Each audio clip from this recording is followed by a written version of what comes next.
This seems to be excessive with Mike, but maybe that's just what I'm hearing with you. My first speaker is Joe Birkenstock, Kaplan at Drysdale since 2005, and I'm glad to say a lecturer at the University of Virginia. I mentioned that he was formerly Chief Counsel of the Democratic National Committee. His practice area is political law, which I think encompasses. There we go. Did that just go away completely?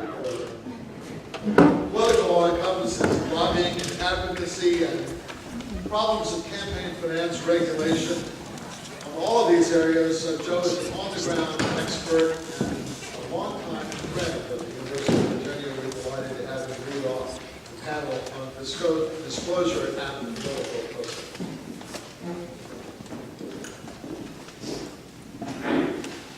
Well, thanks very much, John. Thanks for everybody at the center, obviously, for hosting this event, for everybody for coming along. I do have the luxury of being the only practitioner among this panel, and that's a relief for me because this is some fast company. I'm going to use that exemption. We're just going to stick to the facts, actually, and basically just tell a story, and then try to see what kind of lessons we can learn from this story. At 3 o'clock in the afternoon on July 31st of this year, the Super PAC called the Research filed its first FEC review. It reported receiving a little bit over $12 million of receipts, in amounts ranging from a few $1,000s up to $1 million from particular donors. One of those donors really stood out. There was an LLC called WSPAN LLC, and at the afternoon of that report was only mentioned kind of in passing by a handful of reporters saying, nobody really knows much about this WSPAN LLC. It really isn't evident exactly what this is. We can't really seem to find much about this. Well, by Thursday of that week, to say the least, things took a turn. Mike Isikoff, one of the most aggressive investigative reporters, had been all over this for the last several days. And before dawn on Thursday, came out with a story on MSNBC that reported a handful of new information, basically, about WSPAN. In his research, he found that it had only ever done 3 things. It was formed in March of 2011. It gave $1 million to restore our future in April of 2011, and then it dissolved in July of 2011. And that's it. That's all that this organization had ever done to anybody's eye. Well, that story came out early on that Thursday morning, and then myself and a lot of the people who do what I do were reading the papers that day saying, does this work? Can you do that? You can't do that. Can you? I don't think you can do that. And actually, several of us, myself included, got calls from clients saying, you told me you can't do that. How is this guy going to do that? How come that guy's better than you? Well, there were a couple of other, shoes that kept falling then after that. Again, a lot of us who practice in this area were asking ourselves, this really poses no short list of legal issues. I'm going to try to click through those quickly, but to get a little bit into the weeds, one of the first questions you ask is, what exactly then does that make WSPAN? Is WSPAN a PAC? Well, they didn't register as one. They didn't certainly start off with the position that that's what they are, but look, the statute has a definition of what a PAC is, and it's an annual organization that receives $1,000 in contributions or that makes $1,000 in contributions or elections. Well, WSPAN got $1 million from somewhere, and they made $1 million contribution to a PAC. Now recall, a super PAC is still a political committee. It doesn't have to be subject to the limits on incoming contributions as long as it only uses those funds for independent activities, not coordinated with candidates. But it's still a PAC. And so the $1 million that WSPAN gave to restore our future is still a contribution. So you're well past the $1,000 statutory threshold. Well, there's a gloss on that definition, though, that means that only organizations that have a major purpose of influencing federal elections have to actually act as a PAC. Well, again, Mike Isikoff did that research. WSPAN didn't just have a major purpose of influencing elections, it seems to have had an exclusive purpose of influencing elections. That for its very brief existence here on this firmament, all it ever really did was find a way to get this $1 million into this PAC. So one of the first issues that comes up is it itself a political committee? There's another way of looking at it, where even if you set that issue to the side, is it obliged to file a conduit report? So if you get in again further into the weeds of the law, if you give me $100 and you say, Joe, please pass this along to the Obama campaign, I can do that. I'm happy to bring your money to the Obama campaign. But I don't report that as coming from me. They're not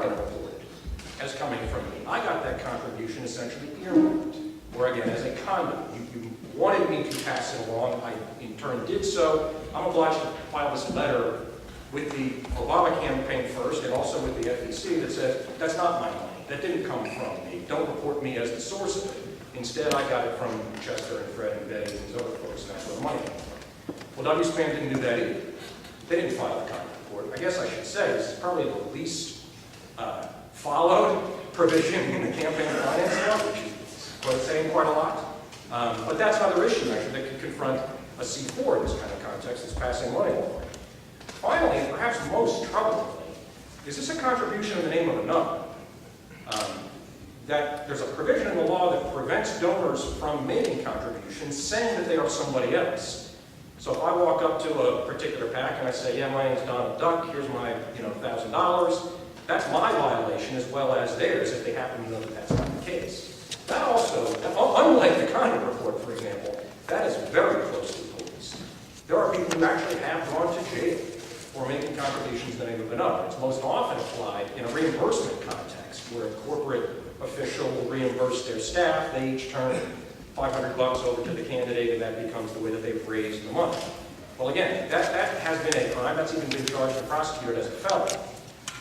And so here we are with this non-existent organization that really did nothing else. Isn't it fair to view that set of circumstances as a contribution in the name of another? Well, the story in MSNBC ran before dawn. Politico and a number of other organizations were all over this story all day Thursday. By Friday afternoon, the donor decided that he had enough. And a guy named Ed Kennard wrote an email, apparently, to one of the reporters at Politico and said, look, it's me. I'm the person who provided this money. I got legal counsel from actually a very top firm, some people who really know what they're doing. I was told this was perfectly appropriate. I decided to end the controversy. I want people to know that I'm the source of these funds, and that was what he had to say. I think it's interesting that in practice, that actually did seem to put to rest a lot of the concern about this. Once people knew where the dollars came from, everybody took a hard look at Ed Kennard, and I think perhaps if people haven't heard of him, it's because he's kind of an unremarkable guy. He's very wealthy, he made a lot of money in finance, he knows Mitt Romney very well. He's worked at Bain Capital for a little over a decade, 15, 20 years, has done very well for himself, and has actually supported Romney in lots of his activities, has given directly to Romney's candidate committees, has provided financial support for other of Romney's various ideological and advocacy-based organizations. In terms of why he did this one, other than by writing his own check, the story goes, he was embarrassed. He's a personal friend of Mitt Romney's, and he didn't want the campaign, or particularly Romney himself, to have the friendship change on the basis of the dollars. This was orders of magnitude more than he had ever did. And he said, I didn't want to be viewed by the candidate as either a checkbook or as a cheerleader. I want friendship to stay the same, but I really think he'd make a great president, and I'm in a position to help make that happen, and I want to provide this funding. So I think, that story, I think, tells a fact pattern of how anonymity and disclosure have kind of intersected, at least in recent events. And I think it also illustrates a couple of the tensions that the former panel also was really digging into.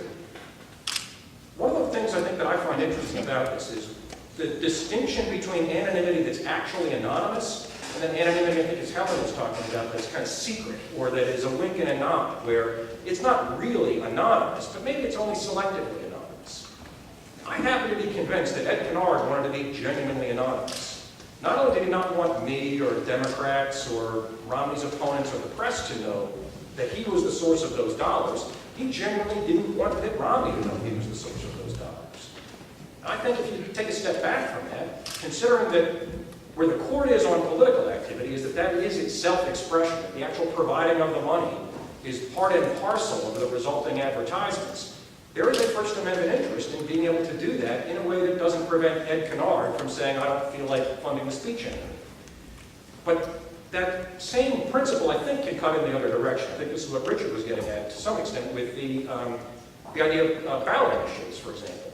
There might not be an actual candidate on the ballot, tied to the ballot initiative itself, but in practice, in politics, candidates are closely tied to ballot initiative projects. And the funders of the ballot initiatives, at least as often as not, are actually known to the candidates that initiative is either helping or hurting or what have you. And I think the observation I would like to make is, I think it's that last piece of that last decision that should be taken more closely into account.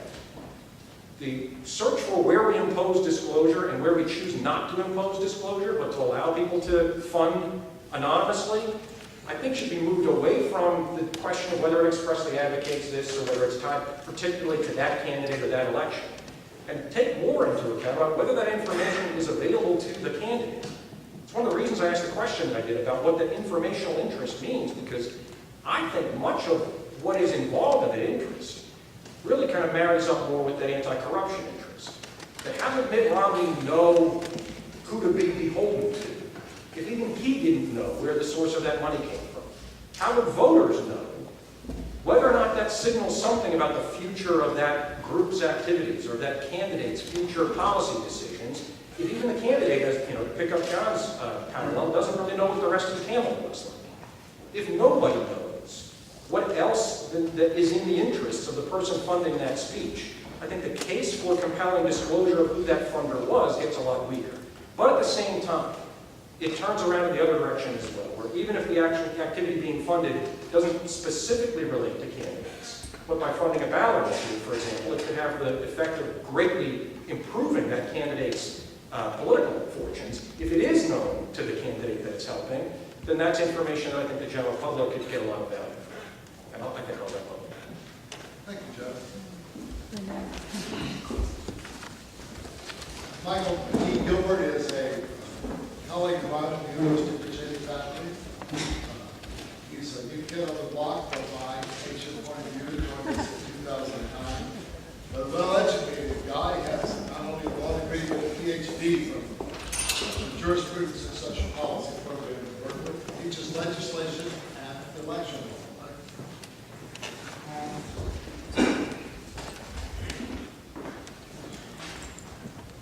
Thanks for the introduction, John, and thanks everyone for coming. I'm happy to be here. I look forward to any comments you might have.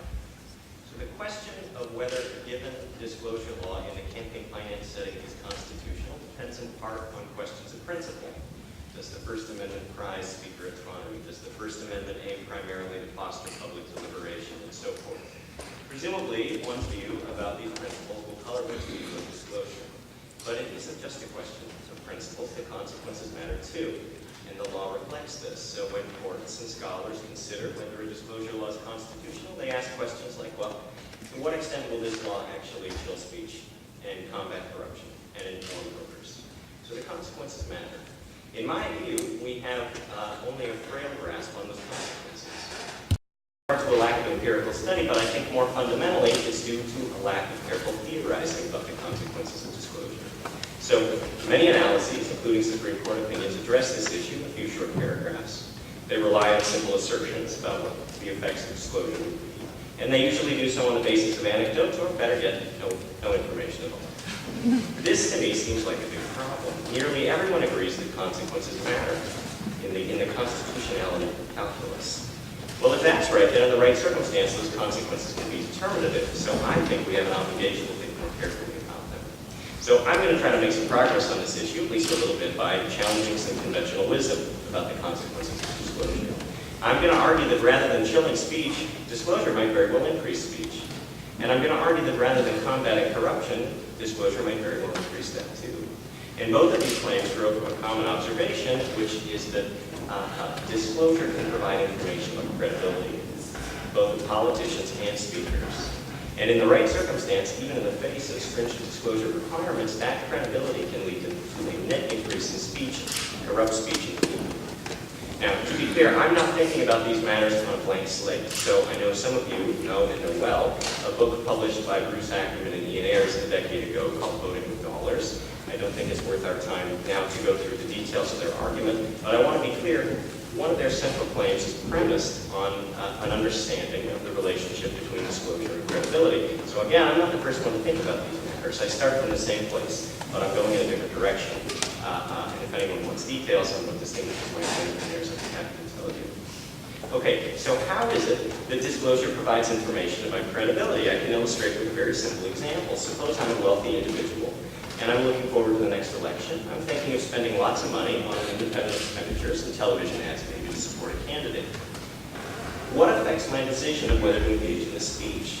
Well, one thing I care about, of course, is the cost. Not only the cost that the television ads themselves, but the costs that flow from disclosure. I have to expose myself publicly, so to speak. If my intent is corrupt, well, possibly this could lead to criminal penalties. Well, that's a high cost. But even if my intent is not corrupt, I'm not violating any laws, there are still costs associated with this. I might be embarrassed. I prefer to remain anonymous. Depending on the issue, I could be retaliated against, harassed, there could be boycotts of my business, and as Richard suggested earlier, we've seen evidence, at least a little bit, of this in recent years. So this, incidentally, is where the conventional wisdom comes from. Well, disclosure imposes costs on speech at bottom and chilling. But that's not the only factor in my analysis. When I'm thinking about spending money to support this guy, I care about something else. How credible is that politician? If I spend the money and that guy wins, is he then going to deliver on the promise to me, whether it was explicit and corrupt or implicit and not corrupt? Is he actually going to cast some votes in my favor? Well, if yes, I'm much more likely to engage in the speech. It's a better investment. If the answer is no, I can engage in the Speech Act, I can support this guy, but he's a flip flopper. Who knows what he's going to do? He might deliver these votes or he may not. I'm much less inclined to engage in the speech. So when I'm making this decision, the credibility of that politician matters. And of course, it goes the other way too. You can imagine a speaker requesting a favorable vote from a politician. And the politician has to decide, well, should I cast this vote? It depends in part on the credibility of the speaker. Is that guy, as he has made the promise, going to be here in 2 years when I run for re-election and help me out? Or is he going to be long gone in 2 years? He's not credible, in which case I'm not that inclined to help him. So credibility matters, and the key point is disclosure can provide information about that. I can look at the disclosure record. I can see who has supported a politician in the past, and then I can see how that politician voted. And if votes routinely follow speech acts, I can infer that that politician is credible. And if votes don't follow speech acts, well, it's not credible. I'm not so inclined to support him. And it goes the other way too. A politician can look at the record and say, is the speaker credible? Well, let me see how other politicians have supported that speaker in the past. And then how the speakers responded. Right? If money follows votes, contributions, expenditures, well, then the speaker's credible. Okay. This tees up an empirical question. Maybe I convinced you that in theory, disclosure can provide information about credibility. Does it do so in fact? You might think there are a lot of sophisticated politicians with reputations. They're engaged in repeat play, and there are smart lobbyists around employers. It could be that in practice, all the information politicians and speakers need about credibility is already out there. Just a couple comments on this. First, and most importantly for my purposes, that's an empirical question. Lots of people have intuitions about it, but I don't think anyone knows the answer. I certainly don't. And importantly, whatever the answer is, it's going to vary by context. So my own guess is that at the federal level, it might be true that disclosure doesn't provide a lot of additional information about credibility. But at state and local levels, I think they tend to be more information-poor environments. I think disclosure might provide a lot of information about credibility. And I can say more about that too if anyone has questions. Okay, so suppose that's right. Disclosure can provide information about credibility. What does that do to speech? There are lots of possibilities. I've written a short paper to accompany this presentation. I go through a bunch there. Let me just give you a flavor for the ideas. Suppose that a more stringent disclosure regime is implemented. Well, a couple of years down the line, I and some other wealthy would-be speakers consult the disclosure record. And here's what we learned. Across the board, politicians are more credible than we ever would have guessed. You send some money their way, guess what? They keep their promises. Well, think about what this means. It means the expected value of a speech act has just gone up. It's more valuable than I thought it was before because the odds of that speech translating into a favorable outcome, well, it's even higher than I thought it was before. That ought to encourage me to engage in more speech. Now, there's a countervailing force, right? The same disclosure law that reveals this information, politicians who are actually really credible, it also imposes higher costs because, again, I have to expose myself. But the point then is, well, we have two moving factors. In some states of the world, the costs of disclosure will be so high that I still opt not to speak, notwithstanding some benefits from disclosure in the form of credibility. Well, that's the conventional wisdom. Disclosure chills speech, but it can go the other way too. Sometimes the costs of disclosure, even if high, will not be so high that speaking becomes a bad investment. The benefits I gain from that credibility are such that I won't engage in more speech than less. So speech can, I think, go on. One other point to make about this, if I'm a politician in a regime with lots of disclosure, and presumably a reputation for being credible counts, disclosure might induce me to keep more promises than I ever did before. So it's not just a question of observing politicians' credibility with disclosure, it's increasing politicians' credibility. They might make fewer promises than they used to, but the ones they make they're going to keep. So there are lots of moving parts. I can't say with confidence in the abstract, let alone in a particular setting, what this will do, but it seems eminently reasonable, at least to me, to think in the right setting, disclosure can increase speech. So a couple of comments. What does this mean for the law of disclosure?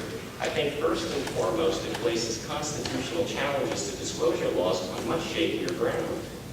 It's not enough to say, there's a disclosure requirement, and it burdens my speech. No, you have to say something like, well, there's a disclosure law, and it burdens my speech, and those burdens outweigh any speech benefits that come in the form of revealing or inducing greater credibility. Or more clearly, you can't just say disclosure imposes costs. You have to say disclosure imposes net costs. Now, how in the world is a plaintiff ever going to show this? They can't, I suspect. And I don't think a court will require it, but I still think there's value in identifying what a complete claim would look like, even if we don't see it in practice. And I think it's interesting to note that no claim, successful ones included, never look this way. So let me say a few words about the government interests now.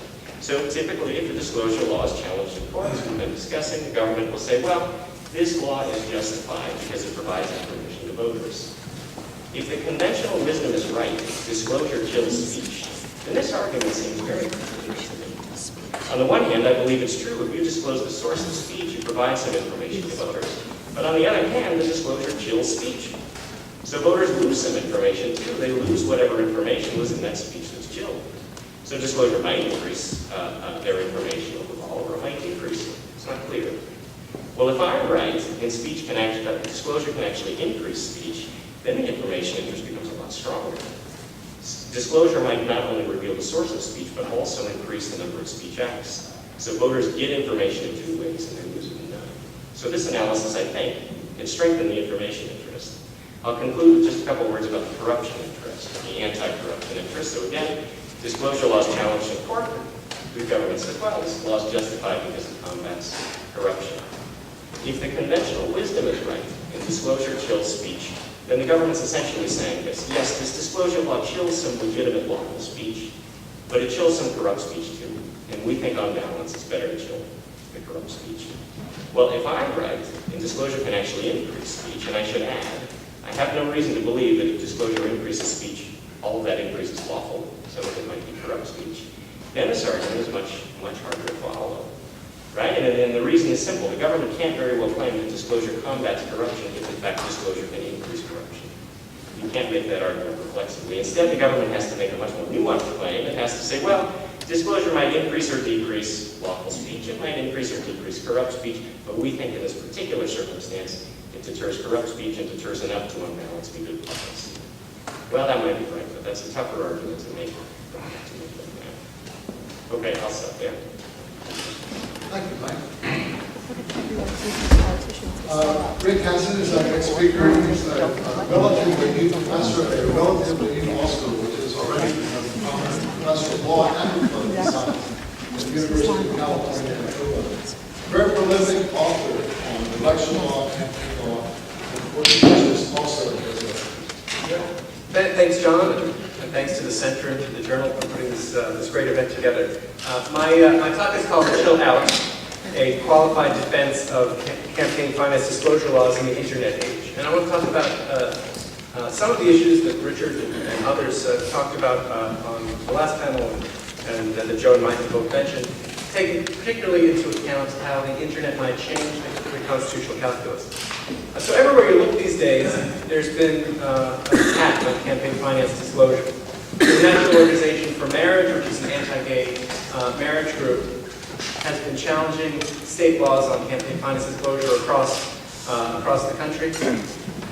Congress failed to fill gaping holes in disclosure laws after the Citizens United case, which allowed for corporate and labor union money to flow into our elections. Senator Mitch McConnell ardently opposed the Disclose Act, which would have plugged some of these holes, despite his earlier calls for no limits on money but full disclosure. The Republican commissioners at the Federal Election Commission offered an interpretation of existing disclosure law that makes it child's play to avoid disclosure of contributions to fund so-called electioneering communications. The U.S. Chamber of Commerce has strongly opposed attempts by the Obama administration to impose disclosure provisions through executive order, raising the almost comical specter that American business groups like ExxonMobil or Chevron will suffer government harassment if forced to disclose their political activities. So we're about to face the first presidential election since Watergate, with the prospect that a significant portion of the money that's raised and spent on the election will remain secret to the public, although not necessarily to the beneficiaries of the spending. But attacks on disclosure have come not only from the right, they've also come from the academy. Bill McGovern chides election law scholars for failing to take informational privacy into account.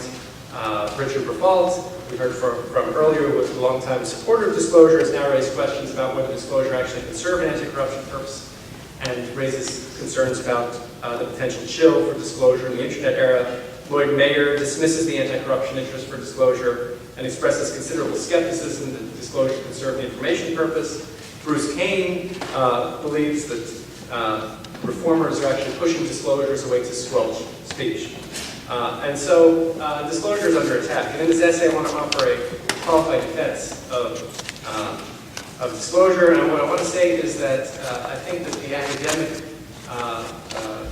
critics of the current disclosure regime are right that disclosure, at least of very small contributions in the campaign finance arena, can have bad effects, not the effects of harassment, but the effects of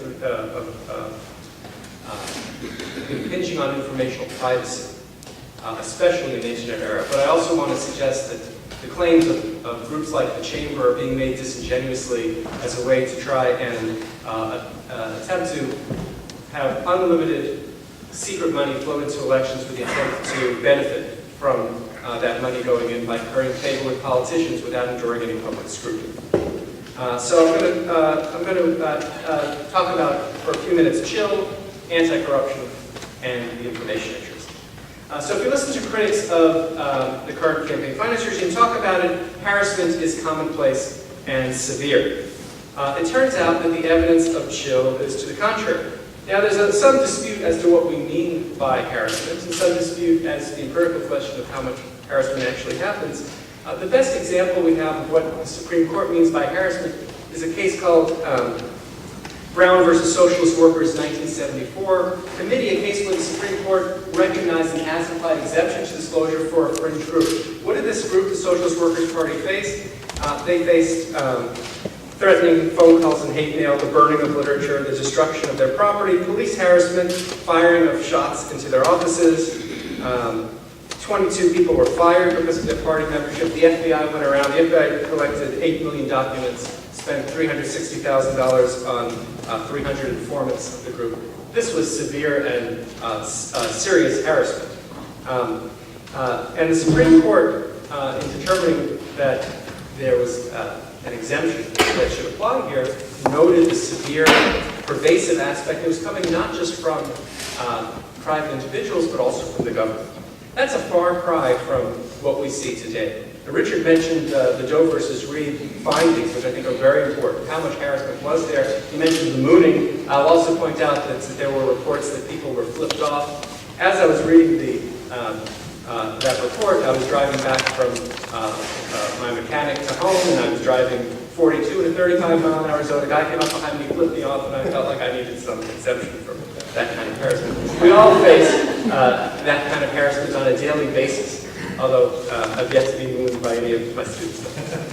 So what do we mean by harassment? It turns out that we mean what Justice Sotomayor in the Doe versus Reed case called serious and widespread harassment that the state is unable or unwilling to control. If that's what we mean by harassment, there mercifully is virtually no harassment going on in this country for campaign finance. People who make campaign finance disclosures right now. The gay marriage cases are the only place where there's even some credible evidence, and even there, as we've seen, it's relatively weak. The idea that ExxonMobil or Xerox is going to face harassment, or this possibility of rent extraction, the Obama administration is going to penalize the people for their political speech, is completely unproven. Now, where does this idea of harassment come from? it seems to be that there's an ideological split on this question, with conservative justices Thomas and Alito believing that intimidation of conservatives for their political opinions is commonplace. Again, there doesn't seem to be evidence that that seems to be a belief.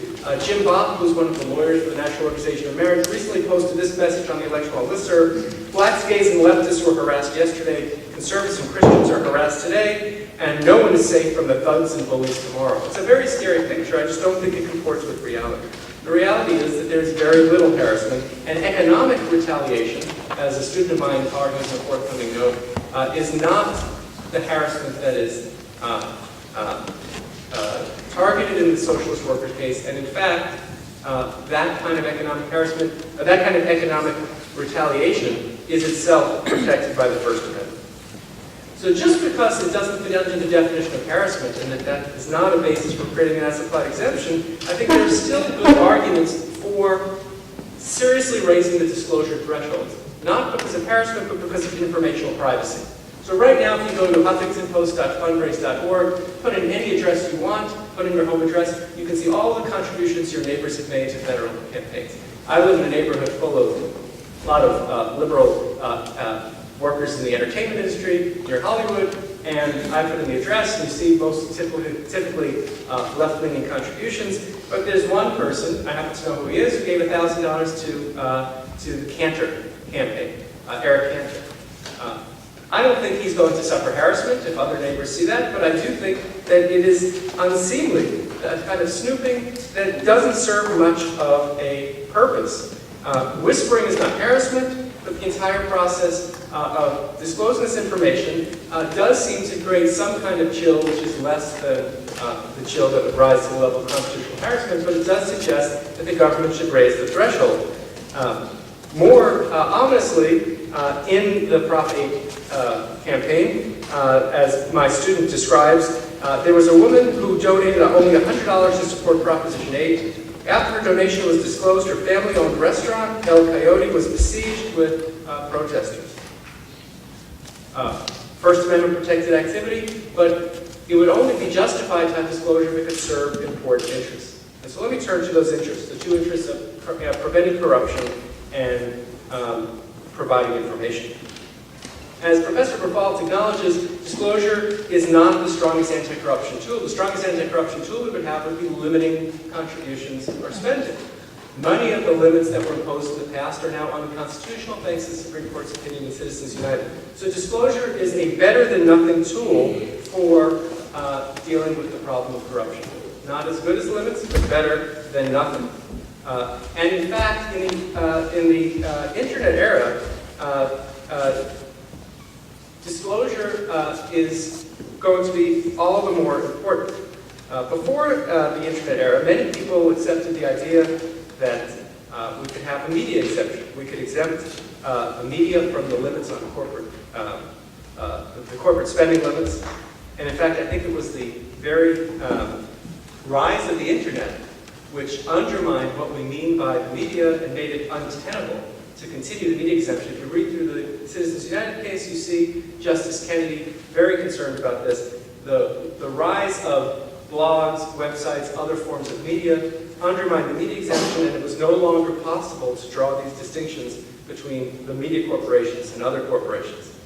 So what we end up with is an unregulated system, the rise of super PACs, the rise of 501c4s, as Joe talked about, and the possibility that there's going to be large money flowing into elections, and it's not going to be secret necessarily to the Romney or the Obama or whoever's going to benefit from it, but it would be secret to the public. If we want to ferret out the possibility of corruption, especially in the era of unlimited sums now, thanks to Citizens United, we need to have disclosure. Disclosure of large sums. Someone's giving $50,000 or $1 million to a campaign, that should be disclosed for the anti-corruption reason. Finally, let me turn to the information interest. Aside from the anti-corruption interest, as we talked about, the Supreme Court's recognized the important cue that comes to voters, a voter knowing that a ballot measure or a candidate is backed by the Sierra Club or the NRA, may be all the information the voter needs to know in order to promote its, in order to make a decision consistent with the voter's preferences. A good example is in California. which recently voted out a ballot measure. The ballot measure had to do with public electric utilities. The measure was backed by Pacific Gas and Electric, a private electric utility. They spent $46 million to try and get this promoted, but every ad that appeared on television in California said paid for by Californians for responsible electricity management. Major contributions by Pacific Gas and Electric. And even though PG&E outspent the opponents 46-1 on the ads, the ad went down to defeat. So the information interests serve a public purpose in helping voters make decisions consistent with their preferences. Anyone who tried to read through the ballot pamphlet and read this energy measure would have a very difficult time figuring out what's going on. And even in the internet era, campaign finance disclosure information can be especially important in helping voters make choices consistent with their purposes, because voters looking for reliable information can turn to campaign finance data where people have put their money where their mouth is. So I recently did a Google search for Mitt Romney. Just searched Mitt Romney, 189 million results on Google. How am I supposed to know what to look at? Well, one way of trying to figure out what someone like Romney stands for is looking at who's backing the candidate. So knowing if it's Wall Street or knowing that it's supporters coming from a particular area of the country could give information. You can also help ferret out dirty tricks. So I'll give you two examples in this regard. When Harry Reid was running for re-election in Nevada for the Senate against Sharon Angle, there was a group called Latinos for Reform that ran ads on Spanish language station Univision, no votes, Spanish for don't vote. The ads urged Latinos not to vote in the upcoming elections because President Obama and Democrats had not delivered on their promise of comprehensive immigration reform. Well, how should someone evaluate this ad? Is this some Maldiv-backed ad that seeks to push the Democrats to the left on reform? Well, it turns out, thanks to campaign finance information, that we know that the largest contributor to Latinos for Reform was a guy named John Finn, not apparently Latino, but a pro-life activist in Southern California who had constantly given to anti-abortion groups. The head of the group, the person who was paid, as was disclosed in the campaign finance disclosure forms, was Robert Posada, a former Republican National Committee chair, whose idea of immigration reform is heightened border security, drug enforcement, no amnesty. So campaign finance disclosure information helps voters to evaluate that ad. Similarly, on the other side of the political aisle, we saw the fake Tea Party emerge in Michigan. There were a number of Democrats who set up phony organizations to try and nominate Tea Party candidates to run for election, even nominating some people to run for office who didn't want to be nominated to run for office. Campaign finance disclosure information told us who they were, and of course, why would Democrats do this? If you can get some Tea Party candidates on the ballot, siphon away some Republican votes, help the Democrats. So even in the internet era, we face information overload. Campaign finance data are some of the best data for us to get reliable information and oppose this kind of chicanery. So forget the hype from NAM and the United States Chamber of Commerce about violence and harassment being commonplace. We're fortunate to live in a country where harassment is extremely rare. When there is proof of harassment, of course there should be an exemption. We should raise the threshold to deal with the problem of this unseemly intrusion on people's informational privacy, which is different than harassment. But we shouldn't move to the area of non-disclosure, complete deregulation, because doing so will leave us awash in secret money, allowing for large contributors to influence political outcomes without having any accountability, raising the danger of corruption, and depriving voters of valuable information. Thank you, Rick. Now I'll ask Carla. There's an astonishing prolific lawyer and litigator in the fields of voting law and process. She's Kenneth and Carl Montgomery Professor of Public Interest Law at Stanford.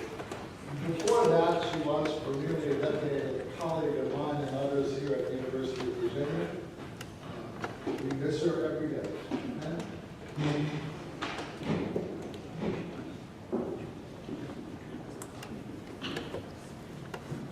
Well, thank you to John Jeffries and Josh Wheeler, the university and the center and the journal for putting on this conference. I want to begin with a quotation from a board member at the Thomas Jefferson Center and my mentor, Elaine Jones, who was fond of saying at conferences like this, when she got up at a time like the time I'm getting up, everything has already been said, but not yet by everybody.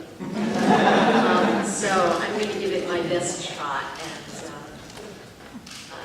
every year is also an anniversary of something now, because the world is an older place. And this is the 150th anniversary, not just of the Civil War or the war between the states, or as you move further south, the War of Northern Aggression, but it is also the 150th anniversary of one of the foundations of modern democratic theory, John Stuart Mill's book, Considerations on Representative Government.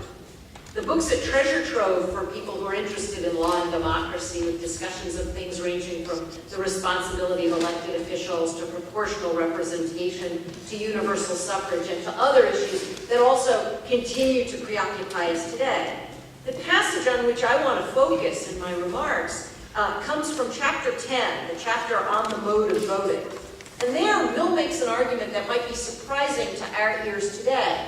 Having just argued for universal suffrage, including the right to vote of working class people and women, something that was quite innovative at the time, Mill announces that although he would extend suffrage to all people, he opposes the idea of them casting their votes by secret ballot. And here's what he writes. The best side of their character is that which people are anxious to show, even to those who are no better than themselves. People will give dishonest or mean votes from lucre, from malice, from pique, from personal rivalry, even from the interests or prejudices of class or sect, more readily in secret than in public. And cases exist in which almost the only restraint upon a majority of knaves consists in their involuntary respect for the opinion of an honest minority.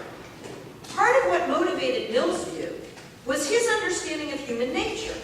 People have ignoble desires, and they'll act on them as long as they can get away with it.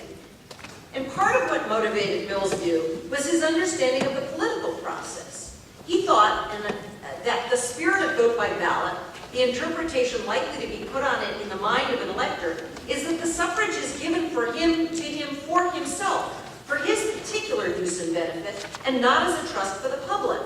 For it is indeed a trust. If the public are entitled to his vote, are they not entitled to know his vote? That is, Mill was in some sense a civic Republican and not a naked interest pluralist. What makes the topic of disclosure in the political process so interesting is that both citizens and the First Amendment play a multiplicity of roles. So citizens can be speakers about political issues, either during an election campaign or otherwise. Citizens can be voters in elections, either for representatives or in plebiscites. Citizens can be financial contributors to political organizations that themselves are participating either in broader argument about policy or in elections. Or citizens can be legislators, either in the role of elected officials or, and this was an aspect of the Supreme Court's decision in Doe against Reed, in roles connected with direct democracy. As for the First Amendment, it too plays a multiplicity of roles. It protects freedom of speech, to be sure, but it also protects, among other things, freedom of association and freedom not to associate. And these values can potentially stand in some tension with one another. My decision whether to speak or not may be affected by the likelihood that you will choose either to associate with me or not associate with me based on my speech. Accordingly, government policies or constitutional interpretations that maximize one of these values may interfere with the other. And to the extent that the First Amendment values information, there are real questions about how to strike the balance between different kinds of information. Information providers might be more likely to provide what we might call first-order information, that is, arguments about policy issues or candidates, for example, if they can speak anonymously. But anonymity reduces what we might call second-order information, the cues that knowing the identity of a speaker provides the listener about predictive consequences. My broad point today is that as a descriptive matter, we strike the balance between, or actually among might be the better word, we strike this balance among the various First Amendment values differently with respect to citizens depending on which role they're playing. In Citizens United, for example, the Supreme Court voted 8-1 to uphold disclosure requirements for certain forms of electioneering communication because it believed, wrongly I think in many ways, that this would enable what it called shareholder objections raised through the procedures of corporate democracy. And Justice Kennedy's opinion on this point ends by saying, the First Amendment protects political speech, And disclosure permits citizens and shareholders to react to the speech of corporate entities in a proper way. This transparency enables the electorate to make informed decisions and give proper weight to different speakers and messages. And presumably, one of the ways citizens and shareholders might react to corporate speech is by punishing the corporation. For example, even if it weren't truly disgusting food, I would not eat at Chick-fil-A, and I would not order from Domino's because of their owner's conservative political views. My freedom to associate or not to associate with them depends on there being disclosure. At the same time, whatever the merits of Justice Scalia's position in his concurrence in Doe against Reed that historically voters were not entitled to anonymity, there's probably widespread agreement today that private employers would act wrongfully, even if not illegally, and that the government surely should not facilitate their firing employees on the basis of how they voted. That is, I don't think the government has a legitimate interest in saying employers have a right to know how their employees voted so they could decide not to associate with them, even though it might have an interest in saying that employers have a right to know whether their employees are spending their money in a way that undermines the corporation's interests. So what are we then to make of the fact that the Supreme Court has identified as harassment for which targets have a First Amendment right to be protected, allegations that opponents of Proposition 8 in California compiled an internet blacklist of pro-Proposition 8 businesses and urged others to boycott those businesses in retaliation for supporting the ballot measure? Well, in NAACP against Claiborne Hardware, for example, the Supreme Court held that a boycott of white merchants by black residents of Port Gibson, Mississippi involved protected First Amendment activity to the extent that it was designed to put pressure on local businesses to support demands for equal treatment. In Claiborne Hardware, the court held that speech does not lose its protected character simply because it may embarrass or coerce others into action. So I think we need to be sensitive to questions about why these roles are treated differently and why the law responds differently to them. So in the remainder of my time, I want to use the arguments swirling around Doe against Reed as my focus because the case illustrates so many of these points. Now, in Doe against Reed, Washington asserted two justifications for its disclosure regime, an electoral integrity rationale, sort of anti-corruption of the process rationale, here focusing on whether there was fraud in whether you got something onto the ballot or not, and an informational rationale, which focuses on giving voters information about the source of a petition's support. Now, the court decided the case, because it treated it as a facial challenge, solely on the anti-corruption rationale and required very little evidence indeed that this promoted or prevented fraud, but finding that that rationale was good enough, the electoral fraud rationale, it never went on to discuss the informational rationale. Now, you've heard from the speakers already today arguments about the informational rationale, so I don't want to focus on that. What I want to focus on is a third rationale that I think no one talked about very much, which is the million rationale. That it actually changes people's behavior, not because there's fraud involved, and not because it provides information to others, but because by putting sunlight onto how people behave in a different way that is more public regarded. So by not analyzing the informational rationale, the court didn't have to delve deeply into the uses to which voters might put information about signatories' identities and that signatories themselves might have. Most of the people who focus on the informational rationale focus on it on the wholesale level. That is, it provides cues to voters about what the predicted outcome of a policy is. If you know that the energy industry is supporting an initiative, even if you find it impossible to read the ballot information, you know that it's going to be good for energy companies. And if you find out that the Sierra Club is on the other side, you know it's bad for the environment in some ways. Richard Ruffalt talked about this, Rick Hassan talked about this, everybody named Rick has talked about this. So I don't want to talk about that. I want to talk about the retail level, which is that one of the things this allows you to do, and here I might part company somewhat with Rick Hassan, is it allows you to have conversations with your neighbors about their views. That one of the ideas behind putting these folks' names on the internet was to allow uncomfortable conversations, which after all is maximizing other people's First Amendment right to speak. And that's what I mean by saying there's a tension here. that the opponents hoped that voters would go to support people who were against marriage equality or protecting civil unions, and would explain to them why they thought this was a bad idea. Now, the line between that First Amendment protected activity and harassment is quite hazy. Would a refusal to associate with a measure's supporters, for example, be an instance of the former or the latter? And can that question necessarily be answered in the abstract? On top of that kind of conceptual haziness lies an empirical question. What's the likelihood that disclosure will produce valuable, robust debate, as opposed to impermissible harassment? But more fundamentally, the court, even beyond the informational rationale, didn't grapple with another potential justification for requiring participants in the referendum process to act publicly. As Justice Scalia described in his concurrence, historically, one rationale for requiring citizens to cast their votes publicly was precisely its effect on their decision-making. Viva voce voting required a voter to show at the hustings the courage of his political conviction. It forced the voter to be accountable. This loss of accountability was precisely why Mill opposed adoption of the secret ballot. Now, the process of direct democracy itself, something that some of you might have been at my talk yesterday to the ACS chapter here, and you who live in Virginia have no conception of what an election was like in California. There will be 15 ballot propositions. Even if you are literate, you will find it impossible to figure out from reading the ballot pamphlet what's going on.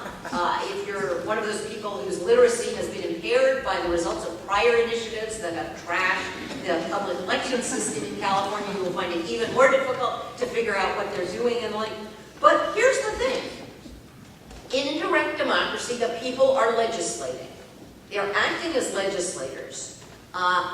Now, this has its good side, I suppose, which is it allows greater public participation in lawmaking. But as many scholars have noted, direct democracy also lacks many of the breaking features that protect minorities and promote deliberation more generally in decision-making by representatives. Now, one way to get a handle on what unaccountability by voters means in their legislative capacity is to think about the Bradley effect. A notorious example of which involved election in California. The Bradley effect is basically the following. If you ask voters who they intend to vote for, or even better, ask them as they're coming out in polls, for whom did you vote? You will get a higher percentage of voters saying they voted for a minority candidate than the minority candidate actually gets at the polls. I remember being in Virginia during the Doug Wilder gubernatorial election. And there were 3 Democrats running for the top offices in Virginia that year. Doug Wilder was running for governor, Don Beyer was running for lieutenant governor, and Mary Sue Terry was running for attorney general. So you've got a wide range of demographic diversity there, right? You've got a black candidate, a white male candidate, and a white female candidate. And all night long, the election returns were going up on the screen, and they were not tracking the exit polling. At the end of the night, the exit polls predicted exactly how well Mary Sue Terry was going to do. They predicted exactly how well Don Beyer did, but they were off on Doug Wilder. Now, why was that? It was because people came out of the voting booth and said they voted for a black candidate, and in the booth they did not do it. And this happens all the time. Indeed, the 2008 presidential election gives us a wonderful example of this, which is in the states in which the nomination was done by caucuses, the polling data predicted exactly how well Barack Obama was going to do. In the states in which the voting was done in primaries, which had secret ballots, the public opinion polls over-predicted the share of the votes in the Democratic primary that Barack Obama received. Now, why is that? Because in the caucus states, you went into a room and your neighbors saw where you were voting. Right? So people knew that beforehand, and they knew that at the time. Now, that may suggest that people have different feelings about how they should behave when they have to be publicly accountable than when they don't. This is not a rationale about fraud. It's not a rationale about information for other voters. It's a rationale of the kind of million sort.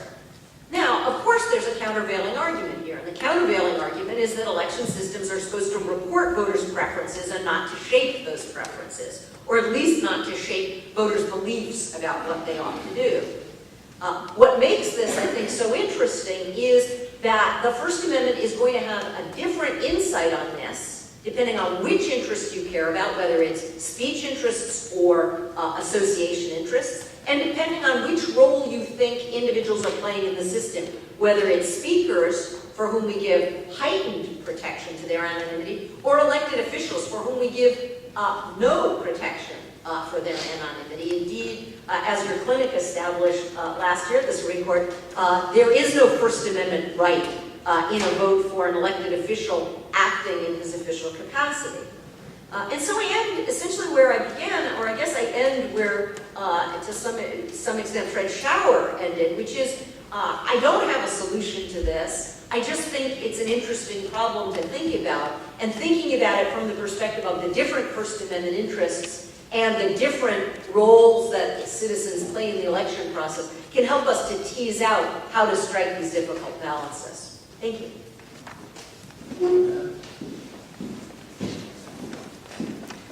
The last speaker is our own Dan Ortiz. Dan is so important to us that he holds two chairs, not just one.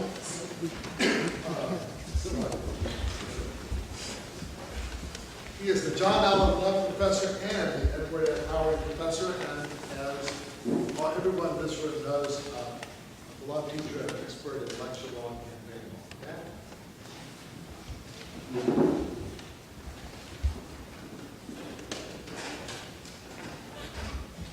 Well, thank you all for hanging in there to the very end of the panel. And I'd like to thank Jefferson Center in particular, Josh Wheeler for the invitation, and the Journal of Law and Politics for the agreement to publish many of the proceedings. I'm a little less sure whether I should be thanking John Jeffries.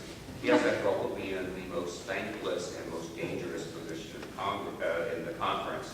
Most thankless because I've been following a whole line of really great speakers, and Pam in particular, and most dangerous because I recognize that I'm the only thing standing between a hungry audience and lunch. So I'll try to be brief and to the point.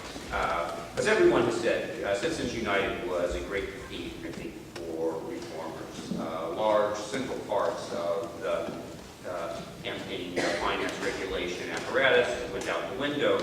But the unanimity, not all near unanimity, 8-1, Justice Thomas, sort of hanging out as an outsider, as he often likes to do, on disclosure, constitutional disclosure, was perhaps hopeful.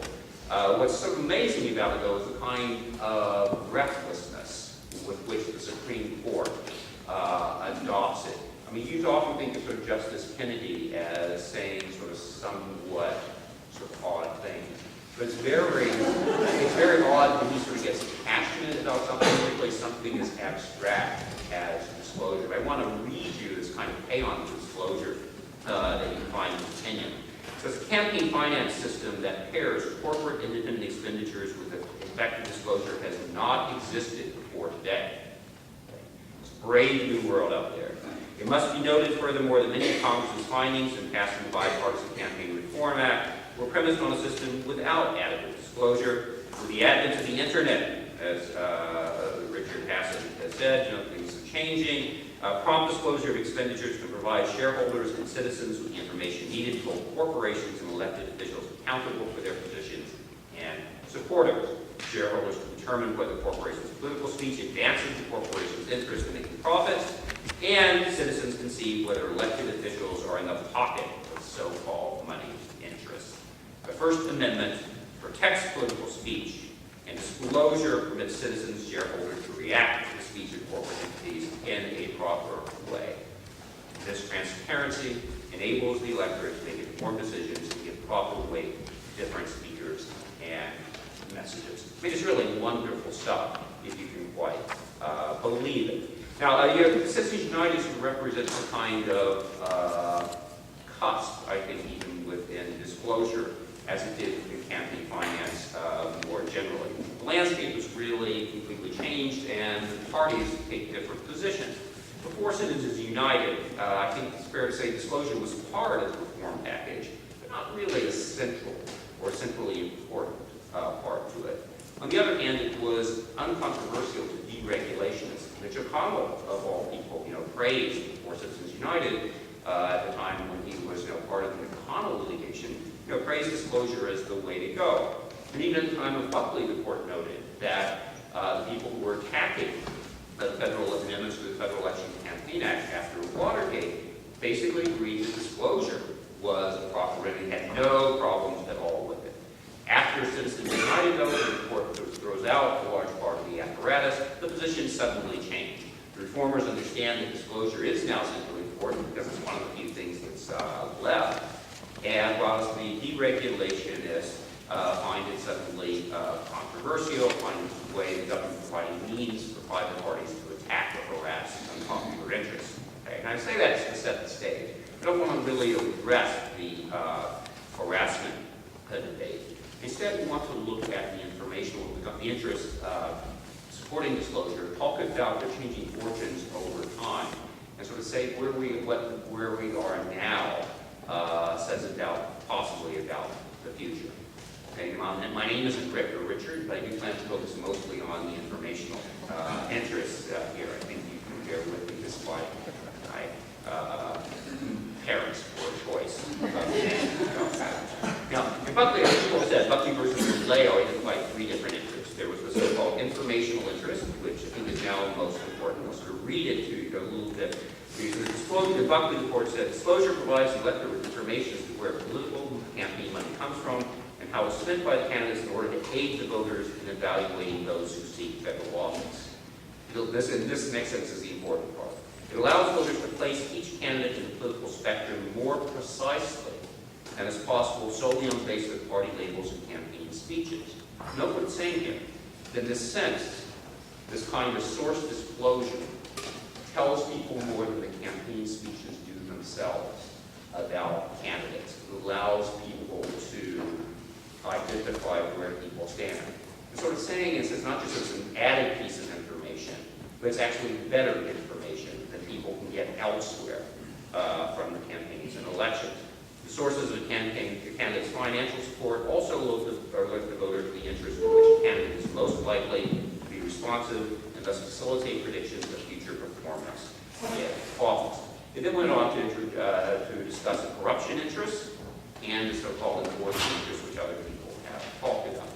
Now, after Buckley, it was interesting to sort of watch the development in the court's mind of these different interests.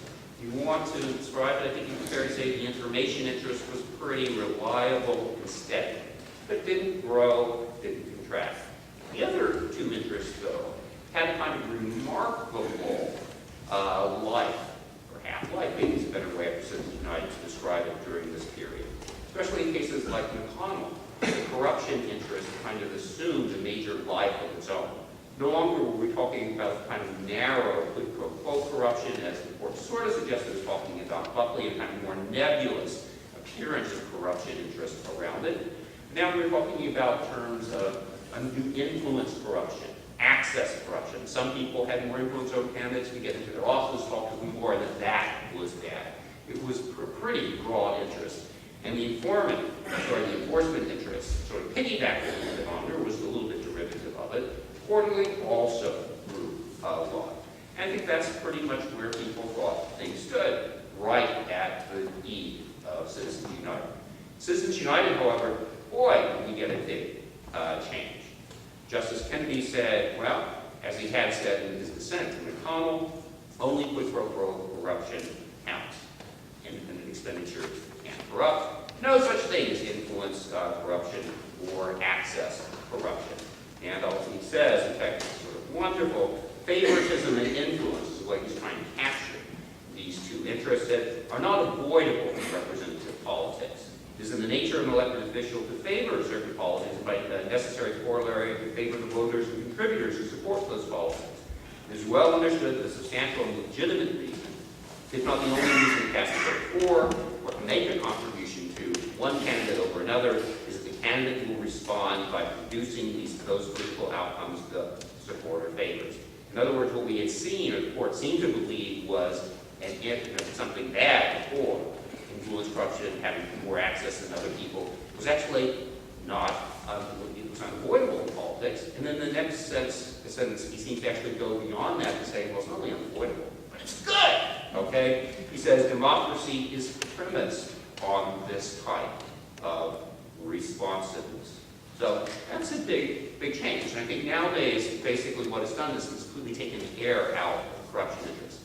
Corruption interests can't really do very much, and the enforcement interest, which is said is derivative of it, isn't doing much work at all. Post Citizens United, the only interest that really can support disclosure is going to be the information interest. So I think it's fair to say that Citizens United looks sort of two opposite ways on disclosure itself. At the one hand, it actually comes out very strongly supporting it. On the other hand, it actually cuts back a lot the interest that is supported going forward. And I think in no accident in Citizens United itself, the court supported the disclosure of electioneering communications only on the basis of the informational interest. It didn't even bother to discuss the other. So it's only, I think, information going forward, the informational interest going forward, that's going to offer any hope at all to reformers. There's a kind of paradox about the informational interest, which is really interesting. On the one hand, people claim it improves decision-making. The court itself claimed that. It provided better, not just more, but better information to voters. And people talked about the shortcut of the heuristic rationales for that. You can piggyback off others' investigations to what's going on, or just piggyback off their own information about how the world operates. You know something about the NRA, even if you might not know something about a particular candidate, the NRA supports that candidate, well, that might tell you something.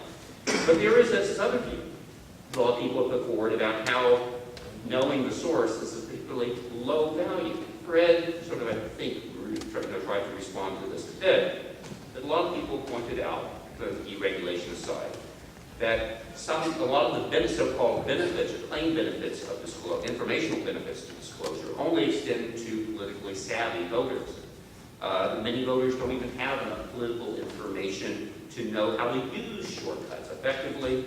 And there's also this idea that focusing on a speaker's identity rather than content of what they say somehow impairs decision-making overall.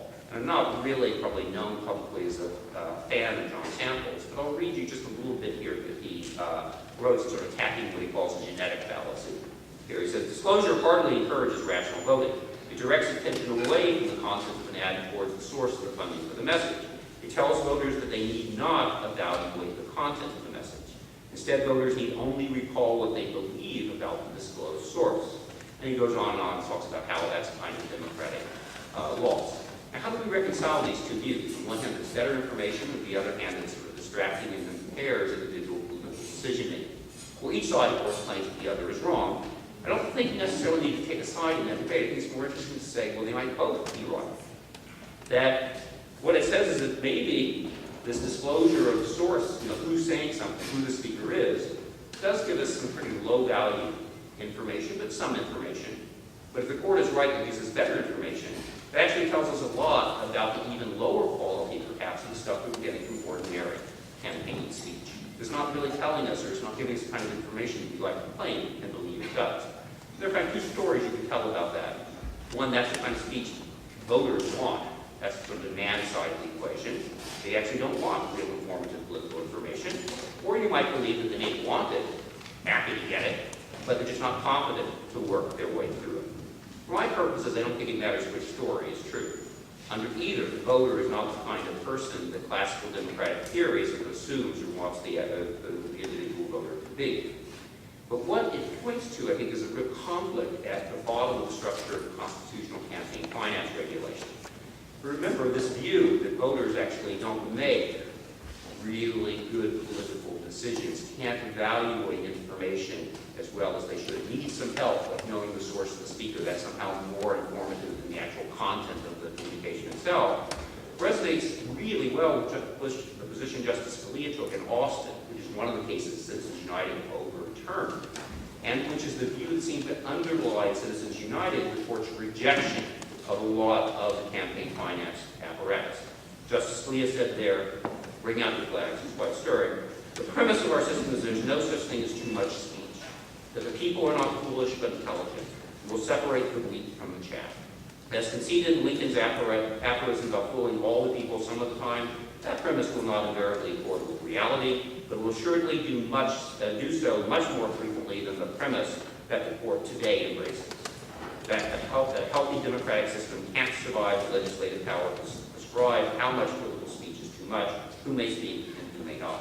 Because today's decision is incompatible with the unrepealable political wisdom of our First Amendment, I dissent. So notice that Citizens United itself seems to straddle two very different and somewhat opposed views. On the one hand, when it rejects limitations and bans of corporate spending on electioneering communications, it's taking the view that people are smart, more information the better. On the other hand, on the disclosure side, it seemed to be suggesting, well, actually they need some help. Now what's that conflict mean going forward? It creates in some way a lot of triangles of jurisprudential instability, and I think that for reformers that's actually quite good. I was talking last night with Richard and Joe, and I was saying, they're saying this is a terrible time to be sort of on the reform side. It's just so depressing. Every time there's a court case, she gets slapped in the face. I said, no. This is great. This is the darkness before dawn. It can't possibly get any worse than this. If they were to throw out the contribution limitations, soft money limitations, the world really wouldn't be that much worse. We have nowhere to go but up, kind of thing. So maybe I'm just an optimistic, cheerful idiot or something like that. But I think it's actually a very good sign. We now have this kind of instability, which I think is going to perhaps keep the doctrine unsettled for some time. And maybe with changing membership of the court, with a few more election spending scandals, moving back to another world where we'll be looking at some of these questions and evaluating them somewhat differently. So thank you very much.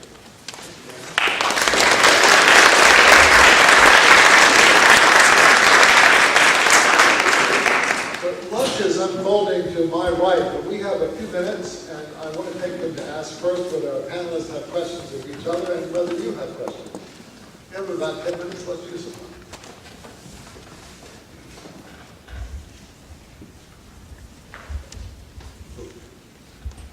I have a question for Mr. Gilbert.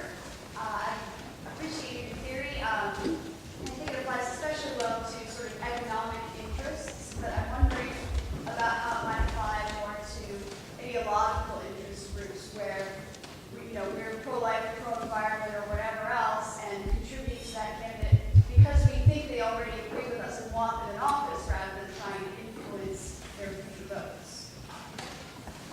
It's a good question, right? So the clearest example of the theory, the clearest explanation of the theory is when I express it in mercenary terms. Right? You're selling money, you're exchanging money for votes. But it seems to me it might have bite in the circumstance you described too. So if I'm an ideological group, I'm an environmental organization, I only have so much money to send politicians to me, and I'm sending it not with corrupt intent. I'm not trying to buy a vote.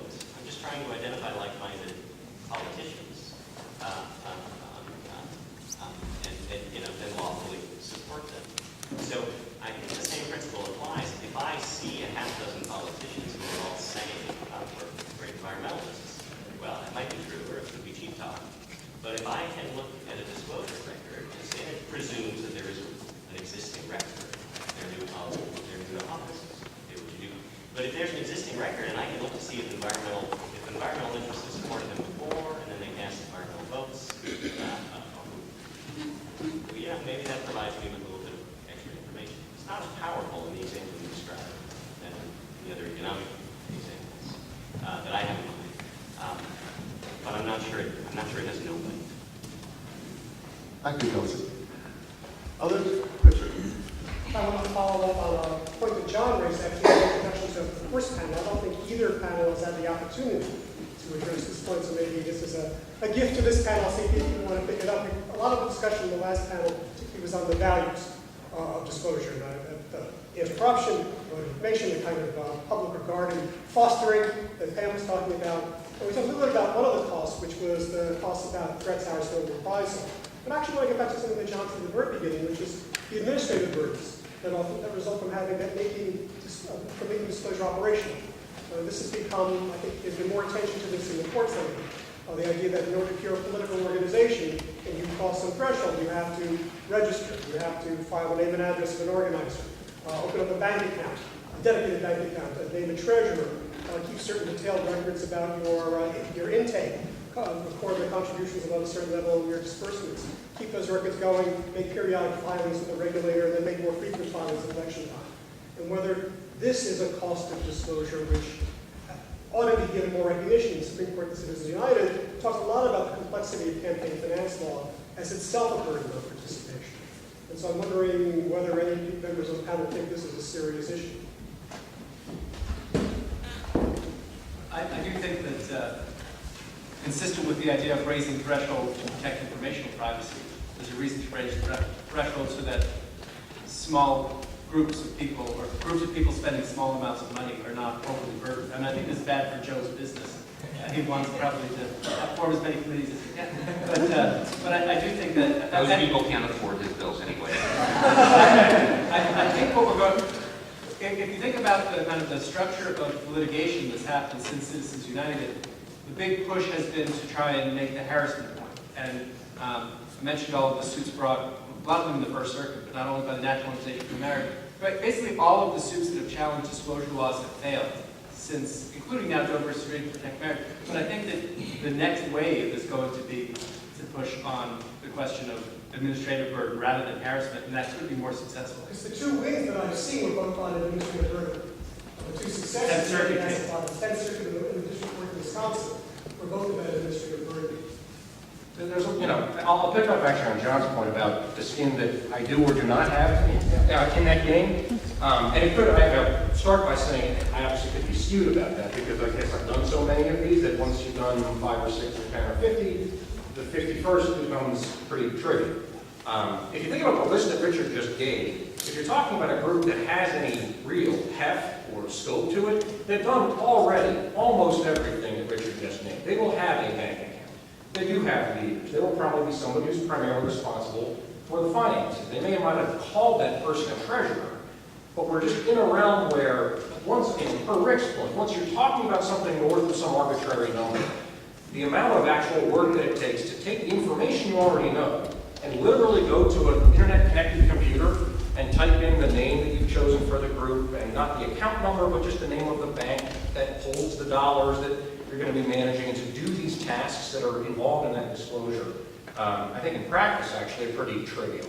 And in my eyes, at least, the people who are making reference to that kind of burden as being something that's kind of uniquely difficult or difficult to overcome really substantially overstate the case. I think, Richard, the court has already been there, and that part has, at least in the embryonic form, that part wasn't overthrown in Citizens United. I mean, much of the reasoning in Massachusetts Citizens for Life rested on this idea that it would be horrible to think of sort of small, nonprofit community organizations having to worry about whether people who were coming to their yard sales were members of the organization or not.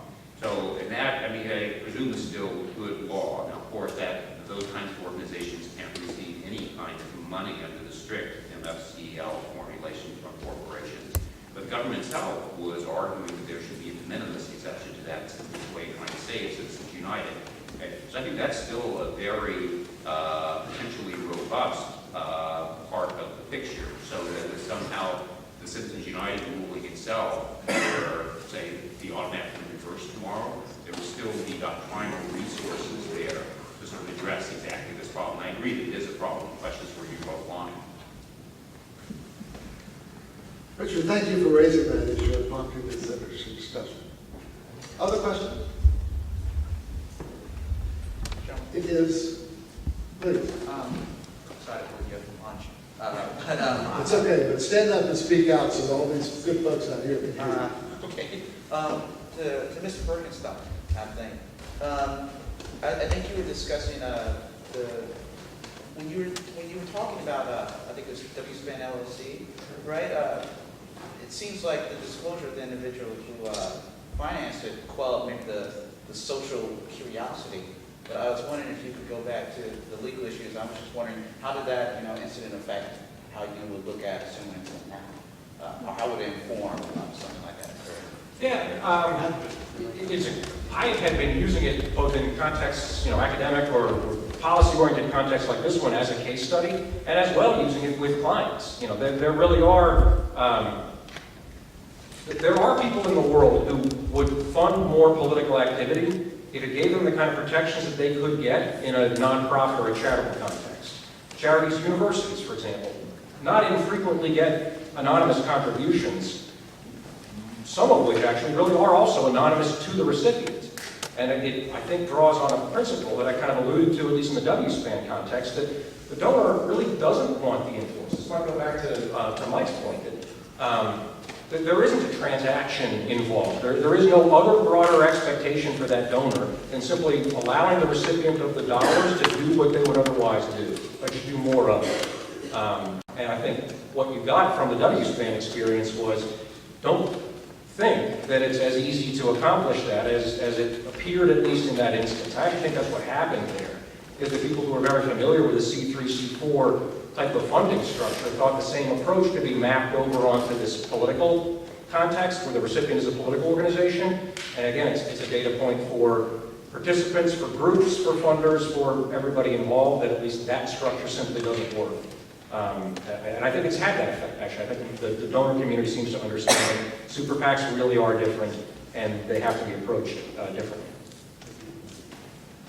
It's a good time, before I thank our panelists, a good time for me to mention again the financial support from Baker Hostetler and from the Scripps Howard Foundation, from whom we have a representative, Michael Phillips, with us here today. And it's not only to thank them once again because we're about to enjoy their bounty. There is, to my right and your left, a rather good lunch. And here's what we're going to do after we applaud our speakers. Break and have lunch, and as soon as the eating begins to settle down, we will reconvene up here for our two speakers from Baker Hostetler, and they will speak during the second part of your lunch after you've gotten your food and made your arrangements and moved your chairs all around as often as you like. Thanks to this wonderful panel.